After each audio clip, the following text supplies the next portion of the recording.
Today we're going to talk about K-space. K-space is the space in which MRI imaging data is acquired.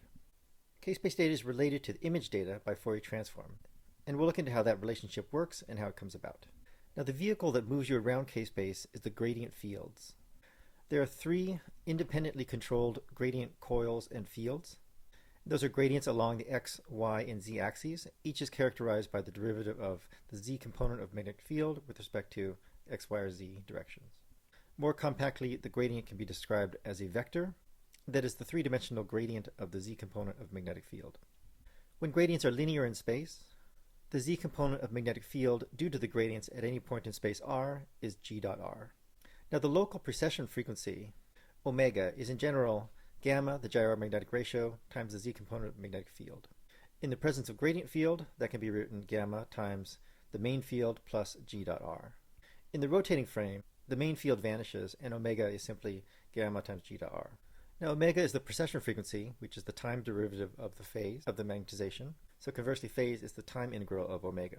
Now, if we assume that the spins in an imaging slice were tipped to the x-axis at time 0, then we can say that the phase of all those spins at time equals 0 is 0. And then thereafter, the phase as a function of position and time will be the time integral of omega, which equals gamma times the time integral of g dot r. Now, for any particular position r can be taken out of the integral, and we can express this as gamma times the time integral of g, and then dotted with r. Now, if we just define k as gamma times this time integral of the gradients, then the phase of spins as a function of position and time becomes simply k dot r. Now, the signal that's acquired in MRI is in general the vector sum of all the transverse magnetization that exists at any moment in time, and that transverse magnetization can be broken into two parts. The transverse magnetization that was generated by the initial RF pulse is generally what we're actually interested in making an image of. So we'll just call that the image. And the second part is the phase rotation that varies with both time and space, that modulates only the phase but not the magnitude of the transverse magnetization.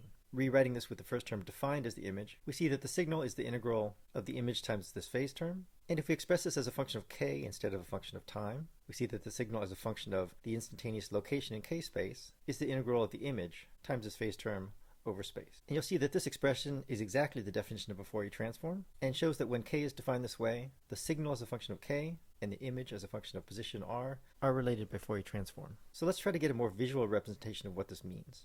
Rewriting this integral pictorially, we have an image which is composed of pixels with varying magnitudes of transverse magnetization, but zero phase, and a phase term which at any point in time, or any point in k space, is composed of a map of unit vectors, each rotated to phase k dot r in the complex plane. The particular distribution of phases drawn here represents a k-space point where kx is slightly positive and ky equals 0. The product of these is the actual distribution of transverse magnetization, including magnitude and phase, at a particular point in k-space. Now, the integral of this, which is the vector sum of all these magnetizations, gives you the signal that's acquired, the actual voltage that appears at the terminals of the RF coil. So now let's take a look at a couple of ways of looking at how the magnetization in image space and the signals in k-space relate to one another. From one point of view, you could ask, what does a particular point in k-space represent? And by this picture above, you can see that what it represents is the net content of one particular spatial frequency over the entire image. In the other way of looking at it, you can ask, what is the contribution to the signal of a particular point in image space? So let's take a look at the center line of k-space as drawn here. This line of k-space can be acquired with the use of a constant x gradient. That gradient would move you along kx in the negative to positive direction and allow you to scan this line of data. So in the presence of a constant x gradient, spins that are on the right side of the object will be spinning a little faster, spins that are on the left side of the object will be spinning a little slower, and spins that are in the middle of the object will be spinning at the original Larmor frequency.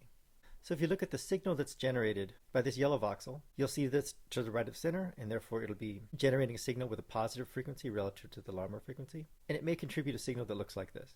A voxel that's at the center would contain spins that are spinning at the Larmor frequency, and since all the signals that are collected by the MR scanner are demodulated at the Larmor frequency, this would appear as a DC signal. Relative to the yellow voxel, this signal would be higher in amplitude because it has more transverse magnetization. Now, a voxel that's farther to the left than the yellow voxel was to the right will create a signal of higher frequency, of negative frequency, and in this case, because this voxel has higher transverse magnetization, of higher amplitude than the yellow signal. Now, these purely sinusoidal signals, coming simultaneously from all the voxels in the slice put together, will sum to form the net signal.